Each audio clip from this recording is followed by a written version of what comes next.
Бұл өзімде 4 трактор бар. Ескілер бәрі. Қиналып кеттім жазды күні. Мын жаққа келем, сынды дейді, анасы сынды, мынасы сынды. Бәрін істеп ан жаққа барасың. Құтыңыз құтты болсын. Егініңізге жарасын. Рахмет. 2 документ, 2 трактор. Рахмет. Ассалаумалейкум. Шаруа қожалық қ.қ. Жайық. Бүгін 2 трактор алып жатырмыз.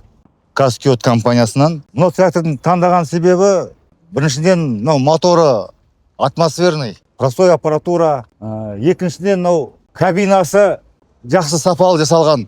Терезесі бөлек. Көбінесе сынадой трактор еді. Қытайдың трактордың проблемалары бар да. Целиком болғаннан кейін. Бөлек болғаннан кейін осы жері ұнады маған. Сосын трехточкасы жақсы, сапалы. Салмақ трактордың 5 тонна дейді, 5 тонна бірдеме болып тұр салмағы. Трактор өте ұнады, балычный мост, кондиционер бәрі бар. Воздуханы андай кассетный емес, простой. Жаңағыдай астында маймен МТЗ 80-дікіндей осындай салынады оларда. Мемлекеттің бағдарламасы, 5%-пен алып жатырмын. Қазагро қаржы арқылы. Осыны пайдаланыңыздар. Осы мемлекеттің бұл ауыл шаруашылығына үлкен көмек.